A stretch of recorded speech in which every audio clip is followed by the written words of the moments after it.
Order. End of question time. Ministerial statements. Minister for Health.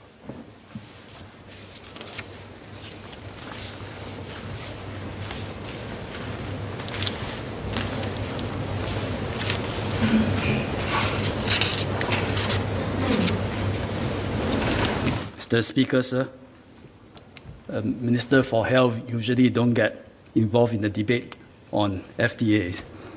But I'm delivering this ministerial statement for two purposes. First, even before the general election last July, the PSP has repeatedly alleged that CECA, meaning the Comprehensive Economic Cooperation Agreement between Singapore and India, allows professionals from India, and I quote, a free hand to come and work in Singapore, unquote. In his social media post on 22nd June this year, Mr. Leong Man Wai again said, and I quote, the most important economic policies that have affected the jobs and livelihoods of Singaporeans relate to foreign PMEs and free trade agreements, in particular CECA, unquote. Mr. Speaker, these statements are false. They have been repeated for too long. I am a former trade negotiator at MTI when I was a civil servant. We worked closely on several FTAs. I worked with a very dedicated team who has over 2 decades fought hard for the interests of Singapore to expand our economic and political space for our small island state. And I feel I owe a duty to correct the falsehoods. Indeed, Singaporean PMEs, like PMEs in other advanced economies, are facing challenges. Many have given us their feedback, and the government has been taking steps to address their concerns. But our FTAs in general, and CECA in particular, are not the causes of the challenges our PMEs face. If anything, they are part of the solution.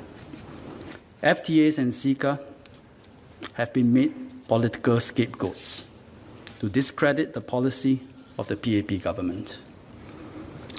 The second reason to deliver this ministerial statement is to put in context, on behalf of MOM and MTI, the parliamentary questions that have been posed to the ministries concerning foreign PMEs, FTAs, and CECA. Dr. Tan See Leng will further elaborate on the answers. Taken together, Dr. Tan and I will address oral questions 1 to 3 and written questions 19 to 24 from yesterday's order paper, and oral answers 1 to 6 and written questions 40 to 42 from today's order paper, a total of 18 questions. Several of the questions were filed by PSPs to NCMPs to gather data for a subsequent debate on the motion they intend to file. So where we can, we will provide relevant data to equip all parties for that subsequent debate. So let me recapitulate how we got here. First, as I mentioned, for months now, the PSP has alleged that FTAs and CECA have led to the unfettered flow of Indian professionals, displacing Singaporeans from their jobs and bringing about all kinds of social ills. And this is a seductively simplistic argument that workers facing challenges at their workplaces can identify with, and has stirred up a lot of emotions. CECA-themed websites have sprouted, filled with quite disturbing xenophobic views about Indian immigrants. Words gradually became deeds, toxic views turned into verbal and physical assaults on Indians, including our citizens. It is sad that serious issues concerning the economic well-being of our country and workers have descended to this. That is why the Minister for Law called out such xenophobic behavior during the May sitting of this House and challenged the PSP to table a motion on CECA so that the matter could receive a proper public airing. The PSP has since made a public statement on the matter, standing by its view on FTA and CECA.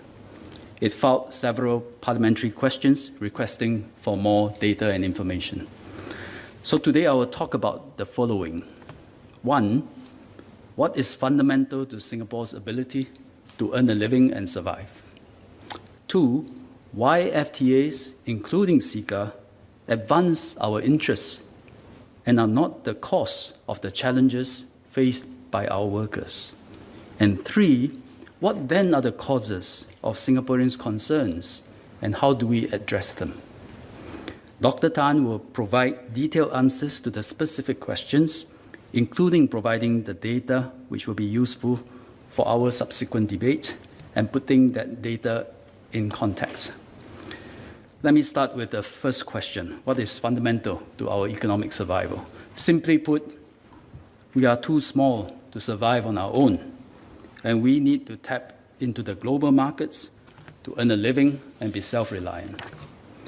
What do we have to start with? We have no natural resources, but we have one precious natural endowment, and that is our geographical location. It is a lasting advantage, but one which requires us to work very hard to realize and to sustain. And if we succeed, it helps compensate for our lack of size. And that is what we have done. By capturing the trade flow through the Straits of Malacca and Singapore, PSA became the largest container transshipment port in the world. It is a unique interchange in the world, connecting East and West, Europe, Middle East, India, China, and the port is central to the growth of the maritime industry, responsible for 160,000 jobs in Singapore today. In addition to our seaport, we also have grown into an aviation node. Before COVID-19 hit us, Changi was one of the busiest airports in the world, and it shall be so again. Though in aviation terms, our geographical location is not quite ideal, we made it happen with the renowned Changi and SIA experience. Before COVID-19 struck, the aviation-related industry were supporting 190,000 jobs. So with these good global connections, we built up the manufacturing sector, about 1/5 of our GDP today. And we obviously don't manufacture just for Singapore, we're too small, but we manufacture for the world. And manufacturing supports another 440,000 jobs today.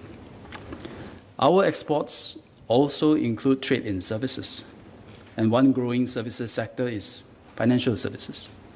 And today, almost every major global financial services institution is in Singapore, carrying out a range of activities, including new ones, such as fintech and green finance. The financial services sector employs over 170,000 people. We are also becoming a center for technology, research and development.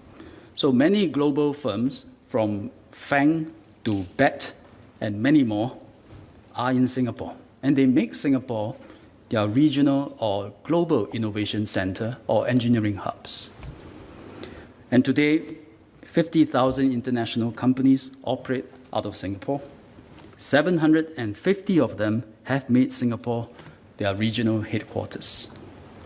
None of this would have happened without a clear strategy implemented well.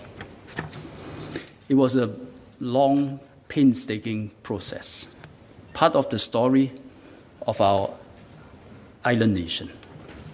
Clean government, rule of law, safety, you can walk on the street any time of the day, political stability, good infrastructure, high standards of education, openness to the world, all this and more come together to make us a good place to invest and created many jobs. I should emphasize that another big plus point for us is the quality of the Singaporean workforce. Our people are well known to be well educated, diligent, responsible, trustworthy, and we get things done. We have one problem, which is there are too few of us Singaporeans, a point which I will come back to later.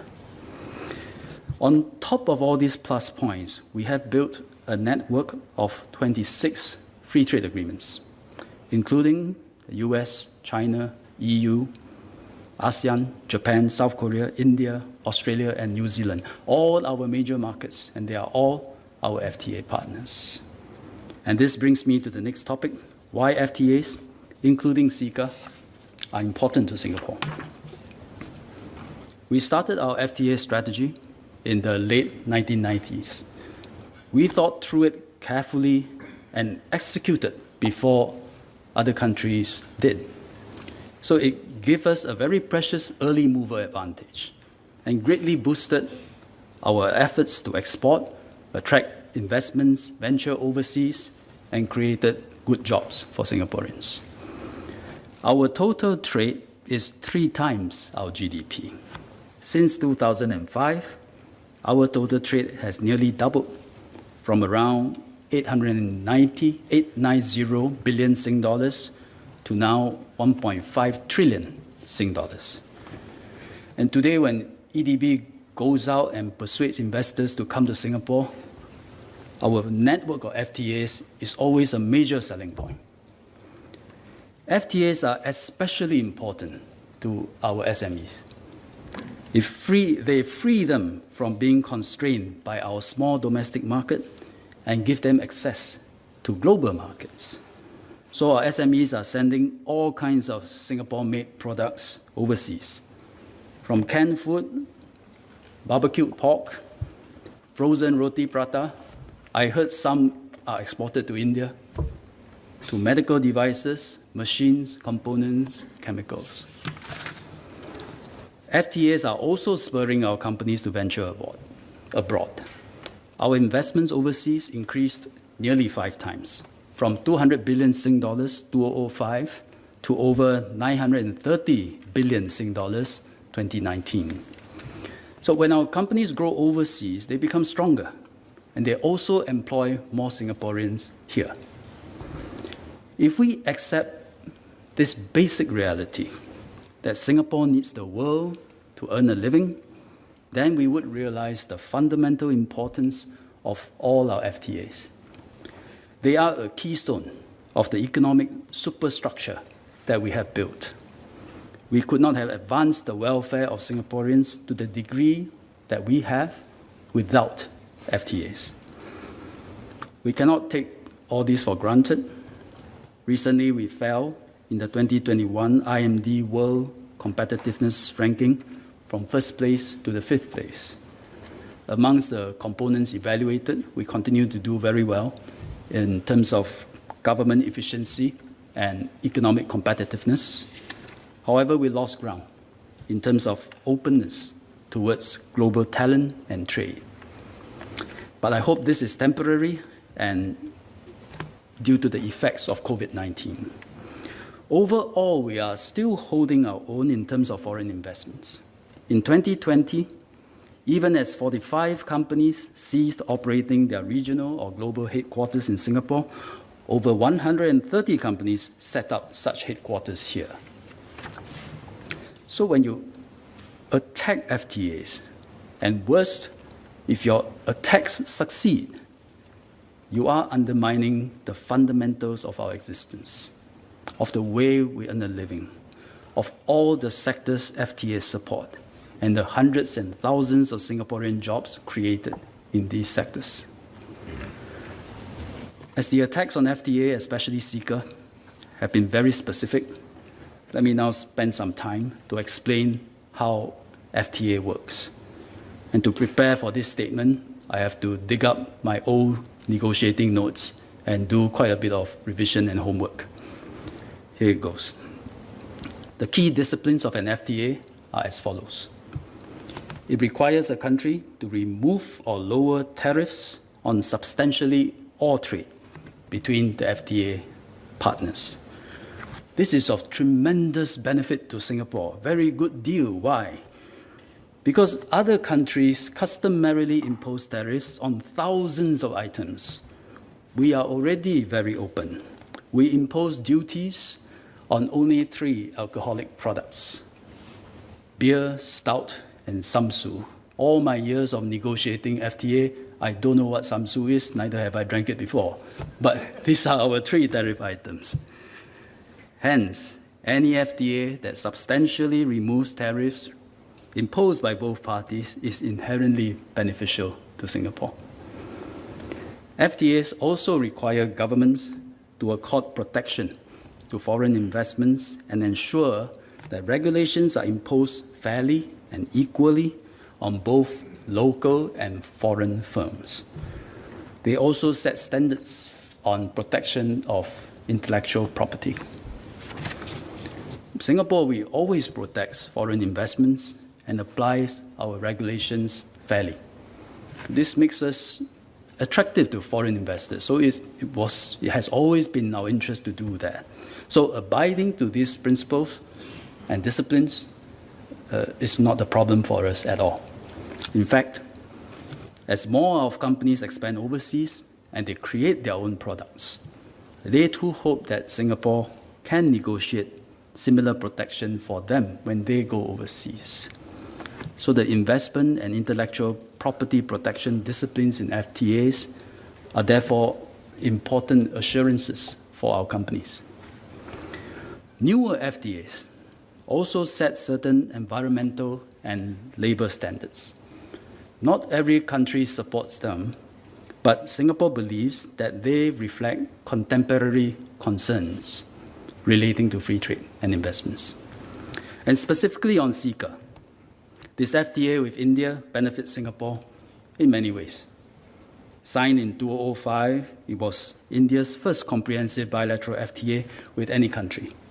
And CECA gave Singapore a strategic first-mover advantage in India just when the continental country was taking off to be an economic powerhouse.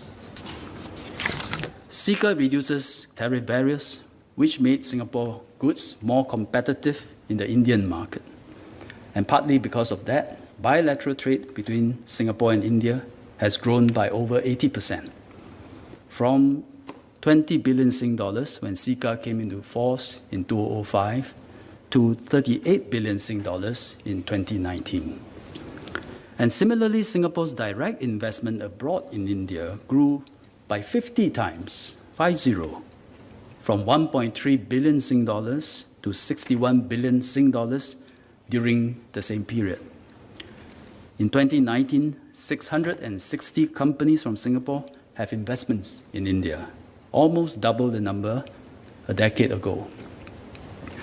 As these companies grow regionally, they hire more people back home. And in 2019, they employed 97,000 locals. Despite these significant benefits, FTAs are controversial in many countries. As a trade negotiator, I've listened to the problems and sensitivities of many of our FTA partners. What are these sensitivities? Some countries wish to protect certain sectors, such as agriculture. There's a very common one, which Singapore does not do. We have some eggs, we have some fish, but more for a bit of source diversification. We never seek to conquer the world with our eggs and our sea basses.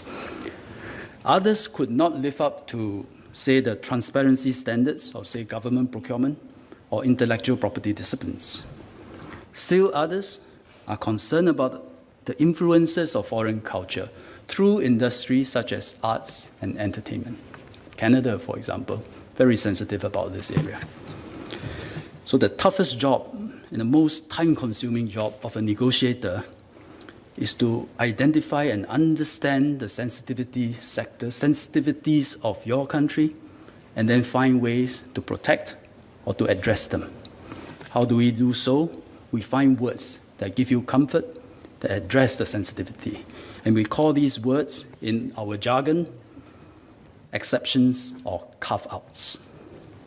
When we have a big carve-out with strong protection in our sensitive areas, we will say this carve-out is strong and big enough for a jumbo jet to fly through. In some sensitive areas, it is easy to negotiate exceptions or carve-outs because everyone agrees. One example is right of taxation by governments.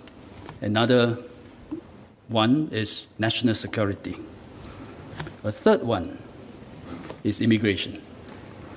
Every country holds the view that there cannot be unfettered movement of people across borders. Every FTA partner believes that. That would create social unrest and a big public uproar. Governments must retain the ability to impose immigration and border controls, and FTAs cannot undermine that. Hence, in all FTAs and also WTO agreements, you will find that immigration powers are strongly and prominently preserved and protected. You can find such standard clauses in the WTO agreement as well as in all our FTAs, including CECA. As so many falsehoods have been said about the immigration-related parts of CECA, let me set out in some detail what is really in the agreement. Immigration matters are set out in Chapter 9 of CECA, Movement of Natural Persons. The legal text is available online, so I will only detail the salient points. 1, the chapter makes it clear that government's ability to regulate immigration and foreign manpower is not affected by the agreement. The government retains full rights to decide who can enter the country to live, to work, become PRs, or become citizens. This is clearly set out in 2 clauses. They are standard clauses commonly found in all FTAs. And they are also the 2nd and 3rd paragraphs of the chapter of CECA. So it is hard to miss them, as you can see them on the first page. I will just read them out.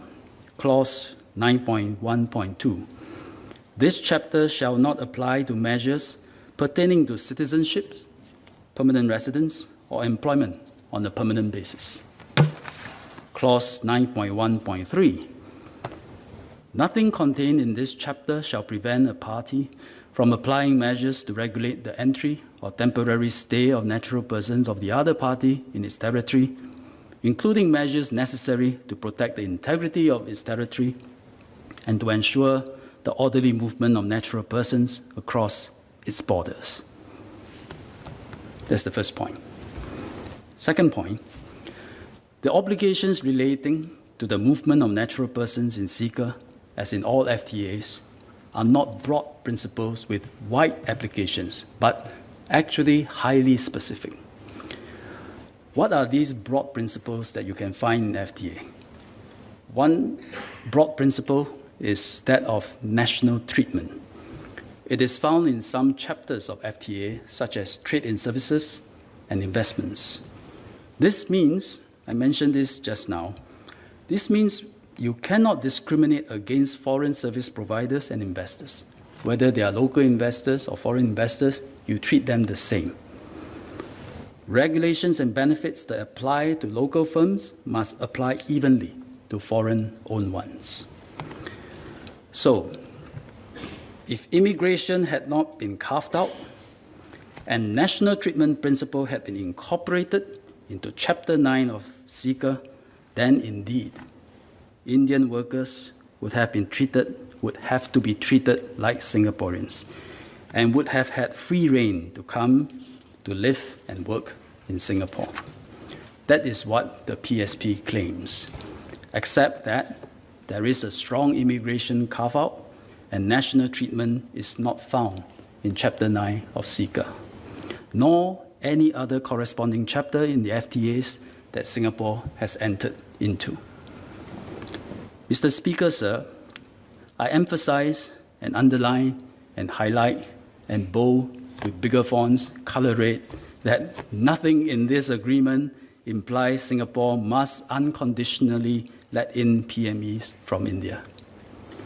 Contrary to PSP's claim, our ability to impose requirements for immigration and work pass has never been in question in CECA or any other FTAs that we have signed. Instead, then what are the obligations of Chapter 9 of CECA? They are highly specific, such as require the parties to process applications for temporary entry with some expedition and with certain transparency, such as informing the applicants of the outcome of their applications and not leave them in suspense. A very reasonable thing to do and to agree to adhere to. We also have to accord a certain duration for the validity of the permits, should we approve. And approval must be based on them meeting our prevailing work pass conditions. Also very reasonable. Such a commitment on duration is also not something unique to CECA, because similar commitments exist in other FTAs and are also found in WTO agreements signed by 164 members, including Singapore. Many parties to FTAs also commit not to impose labor market tests. This is a common clause in our FTAs, including with India, Australia, China, and the US. It means we do not insist that companies go through onerous processes and documentation to prove that no suitable locals will take a job before they can hire a foreigner. Companies in Singapore or any other places do not hire this way. What they do, the common and best practice, is to interview suitable candidates, consider them all fairly, and then make a judgment on the best person. And these are all market-friendly, widely adopted, reasonable obligations. Let me also specifically address two aspects of the chapter on movement of natural person in CECA that has been singled out for criticism. First, the PSP pointed out that CECA listed 127 categories of professionals and hence claimed that Indian nationals in these professions cannot freely come here to work for a year. This is false because, as I explained earlier, all foreign PMEs have to meet our work pass conditions in order to come and work here. The listing then, what does the listing then show? The listing shows the types of Indian professionals who may apply to work in Singapore. It does not mean that we must approve their application. It's just that you can apply. India, for its own reasons, requested for such a list, similar to what they have in their FTAs with Korea and Japan.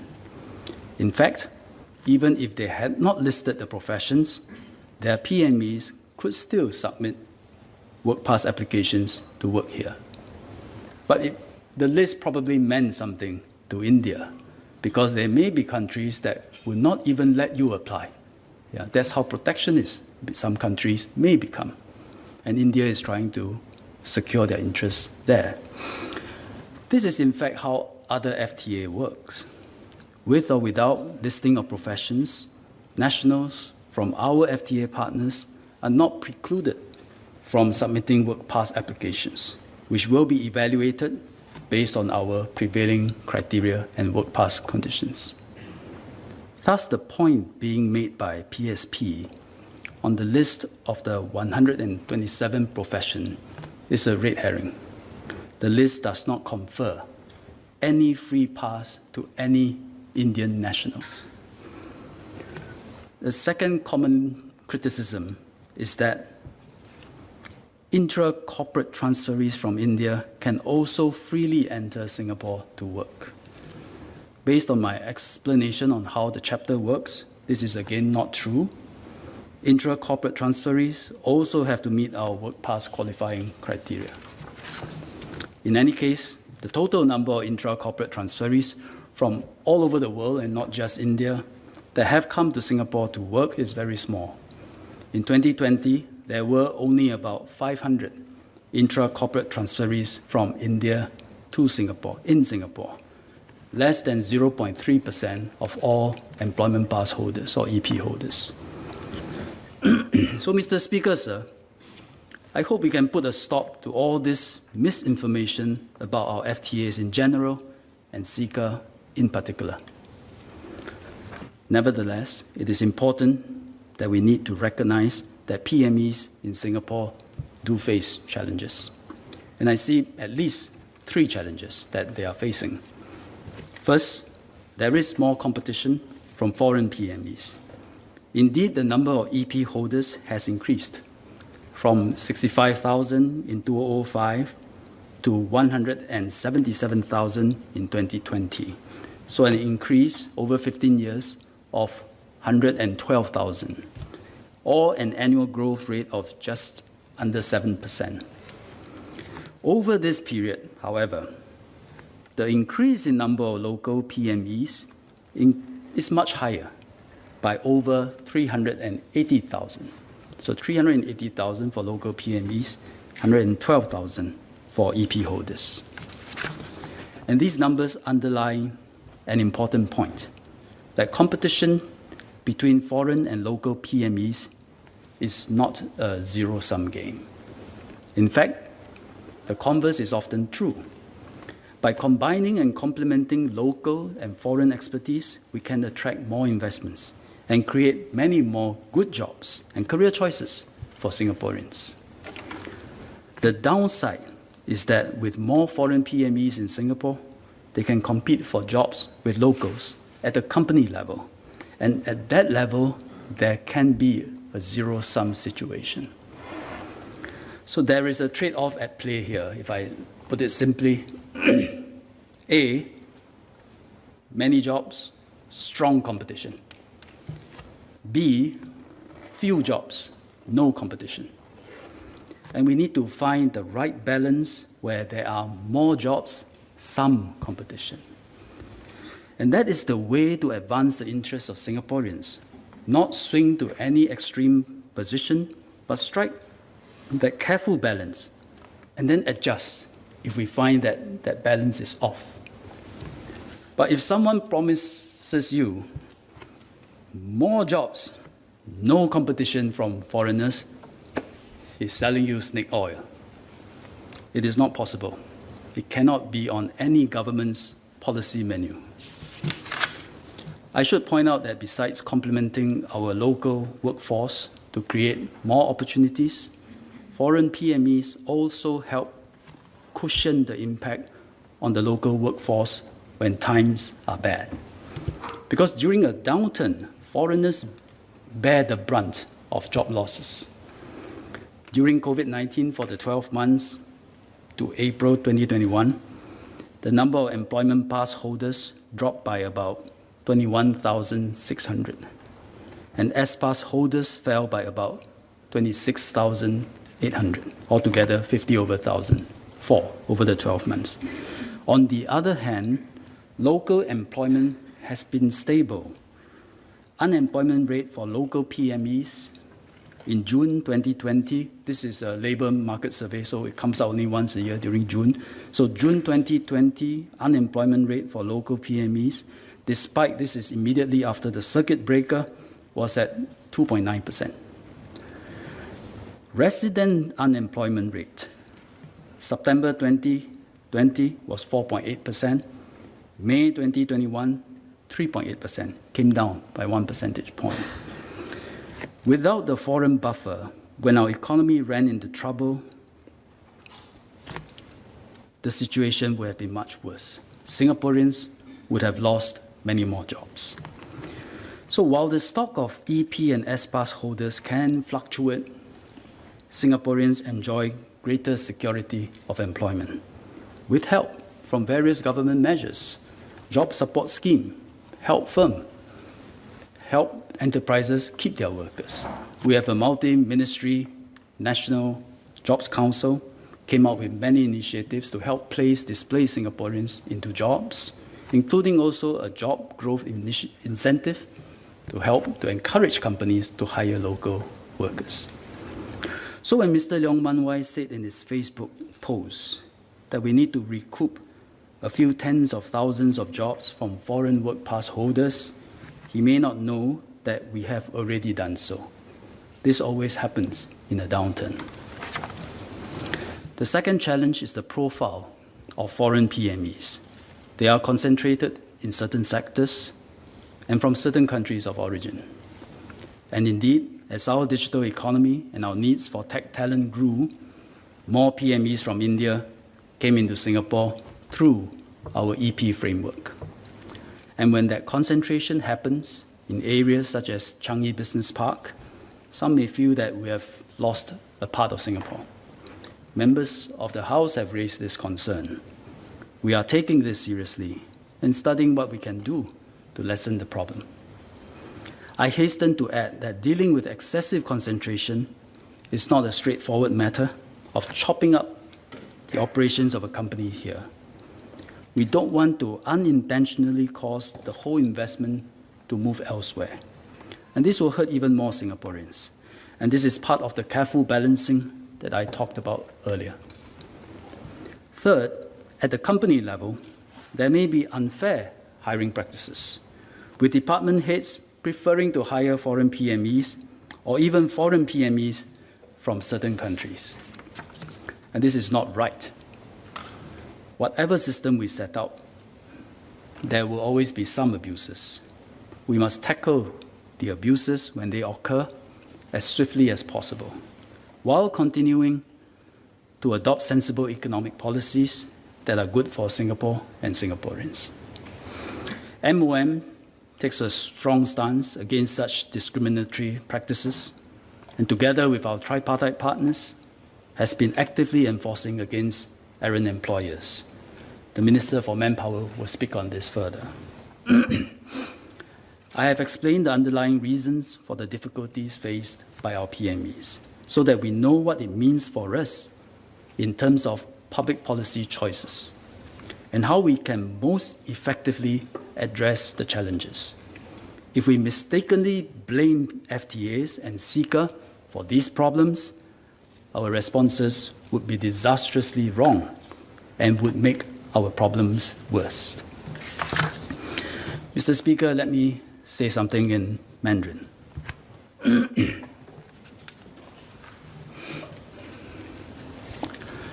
政府深切地了解新加坡专业人员、经理和执行人员在职场上感到的压力，他们担心被外地专业人士所取代，而有些公司雇佣了不少外地人，让新加坡员工觉得不自在，觉得陌生。许多民众和议员向政府反馈了这个问题，政府认真看待民众的担忧，并且已经采取行动，着手解决问题。例如呢，我们已经提高了引进外来专业人士的门槛，收紧外来人员的流入。我们也更严厉地进行执法，调查和处分那些歧视本地人的雇主。我们对待问题的时候，应该查清楚导致问题的真正原因，才能对症下药。可是，在过去的1年，新加坡前进党并没查明真相，便硬说新加坡印度的自由贸易协定，简称 CECA， 是罪魁祸首。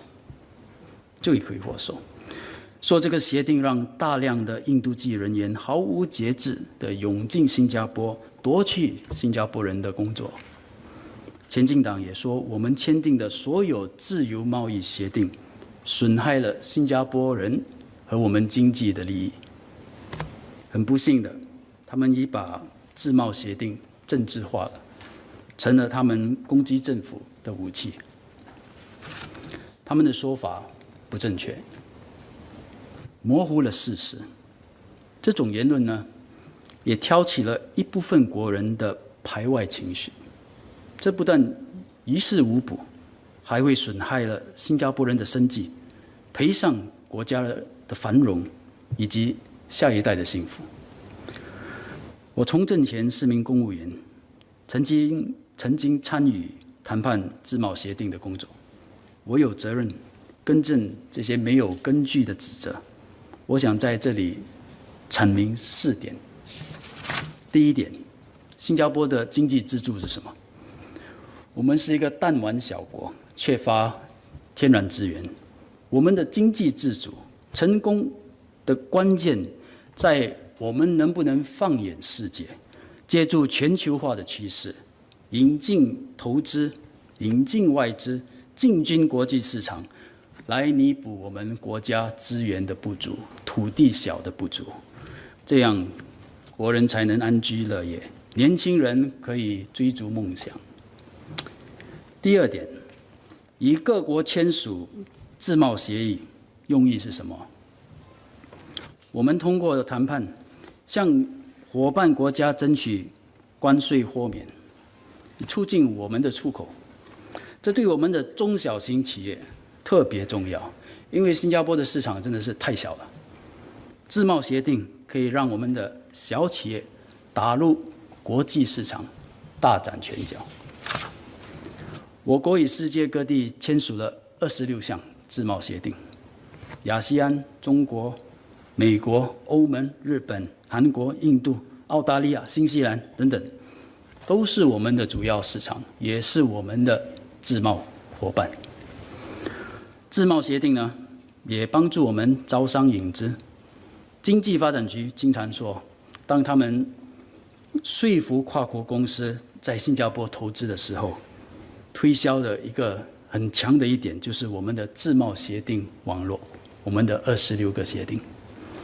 当投资商来到新加坡，我们的自贸协定能帮他们进军世界各大主要市场。此外，在自贸协定的规定下，新加坡政府也有义务给他们的投资一定的保护。第三点，那为什么前进党的说法不正确呢？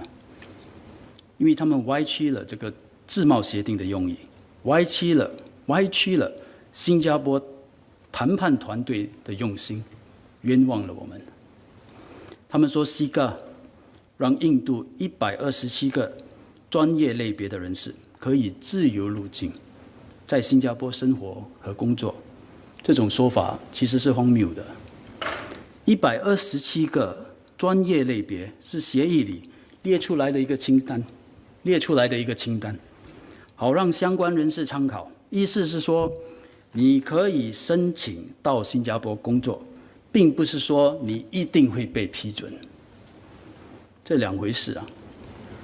最终，申请者还是必须先符合申请工作准证的先决条件，才能获得就业准证来新加坡工作。在我们所有的自贸协定里，我们的移民和外籍人才政策保持不变。谁能够入境新加坡，谁能得到工作准证，谁能成为永久居民，谁能成为公民，都由我们全权决定。第四，那我们新加坡专业人士的压力来自哪里？简单说，来自全球化的竞争，全球化的经济。我们一方面必须开放市场，为国人打造机遇；另一方面，处理它所带来的所有的竞争。所谓我们打开了窗，阳光、苍蝇都进来了。但外来竞争并不完全是零和游戏。若我们减少引进一些外国专才，不等于国人必然就会有更多的工作机会。相反的，本地和外来的专才能够相辅相成，一起吸引更多外来的投资，制造更多好的就业机会。所以，作为一个依赖全球经济的小国，我们面临以下的简单选择 ：A. 很多竞争，很多工作，还是 B. 很少竞争，很少工作。两个极端我们都不要，我们要找的是一个平衡点，不能够矫枉过正，要确保国人继续有足够的好的工作，一些竞争是难免的。如果有人跟你敲锣打鼓，他说给你一个没竞争多工作的经济模式，这个人肯定是吹牛、膏药乱卖。我们面临的另一个挑战是，我国正在全力发展数码和信息科技。这个世界里，数码专才中国、印度最多。中国专才都倾向于留在当地工作，因为他们的独角兽多嘛。印度专才则往外跑，到外地寻求发展。因此，对新加坡相对来说，印度籍的数码科技专业人士变成比较多了，这是我们必须正视的现象。政府部门正在同业界人士探讨是否能够采取离岸外包的做法，让我们只留下较高端的工作，以减少外来人的数目。不过，我们要谨慎的处理，确保不会流失整个重要的外地投资。我们应该继续探讨如何解决问题，保障新加坡人的就业机会，使新加坡人在公平竞争的环境下脱颖而出。但是，请不要随意听取不确实的言论，排斥自由贸易协定和 CECA， 以免动摇新加坡开放经济的根基。我们注意到，世界上很多国家都面对了排外主义的问题，我们不能够让他们在新加坡生根。我们应该设法消除人民的忧虑，解决人民的问题。政府有决心这么做，但我们需要新加坡人的配合，同心协力，一起守护国家繁荣的基础。Mr. Speaker, sir, I'll switch back to English to finish my speech. As I explained earlier, our FTA strategy has benefited Singaporeans and Singapore, so it is disappointing that FTAs are now a target of political attacks. But perhaps I should not be surprised, as this has happened in many countries. Such debate goes beyond FTAs. The question of global versus local has emerged as the new dominant political divide in democracies around the world. In the US, labor unions and various industry lobbies are against free trade. The Trump administration pulled out of the Trans-Pacific Partnership within a week of taking office, even though US was the architect of the TPP agreement. In the UK, Brexit was the culmination of a bitter political contest between those who want to be part of the European Union and those who wanted out. In France, the next presidential election is likely to be a face-off between the incumbent, President Macron, and the far-right nationalist candidate. These political divides arose because of globalization. While globalization presents opportunities and creates jobs, it also brings about greater competition, displacement of industries and jobs, inflow of immigrants. These consequences go beyond the economic sphere and often strike at the heart of a nation and a community's sense of identity and security.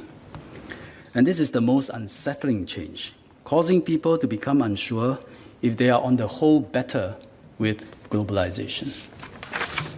And such concerns are genuine and deserve serious and proper attention. We are a small country, and an unrestricted flow of workers from a large country can change the lived experience of Singaporeans, alter the character of our society, and even overwhelm us. But we need to be careful that these valid concerns are not exploited by political groups and, intentionally or not, end up sowing division, stoking fear, fanning hatred. As representatives of the people, we all have a responsibility to realize that our words and deeds can shape public opinion and the direction of our political discourse. That is why when Mr. Leong Man Wai said in this House some months ago that the naturalized Singaporean CEO of DBS was not homegrown and deemed this a failure, Minister Iswaran responded with a word of caution. And I agree with Minister Iswaran and feel that members of the House should be very careful about what we say on such matters if we are not to give credence to a very negative, even ugly, minority view. And that is also why we appreciated the leader of the opposition standing up to say that when it comes to racism and xenophobia, we all have to reject them, and there can be no ifs and buts about it. Mr. Speaker, sir, before I conclude, let me remind members that the House has invoked Standing Order 44 so that the members from the PSP can give a full response after Dr. Tan See Leng's speech. But even if Mr. Leong Man Wai and Ms. Hazel Phua choose not to, I will be happy to clarify questions from members. The PAP always fight for the welfare of Singaporeans. We have done so for more than 60 years now, kept our country safe, brought jobs to Singaporeans, built up our infrastructure, and taken care of the welfare of all. As a city-state connected to the world, we want to welcome diverse talents from all over the world. And when they are here, we invite them to fit into our society, respect our social habits and norms, appreciate our multicultural society. Join us at our hawker centers. Try some durians, try some sambal belacan, speak a few phrases of Singlish. And when Singaporeans we go overseas to live and work, and about 200,000 of us do, we expect the same of ourselves and hope that we also receive hospitable welcomes from our foreign hosts too. I decided to make this statement today so that we can approach the debate on the PSP subsequent motion with the right perspective and motivation. The House should continue to debate robustly the pros and cons of various policies to help Singapore navigate this balance between global and local. But we must not inadvertently shake the bedrock that has enabled Singapore to succeed.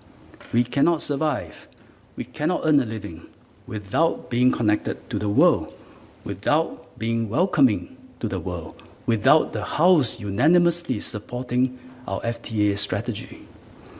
And we must always be a big-hearted people, even while we grapple with the significant challenges of globalization to forge the best path forward for Singapore. Thank you, Mr. Speaker.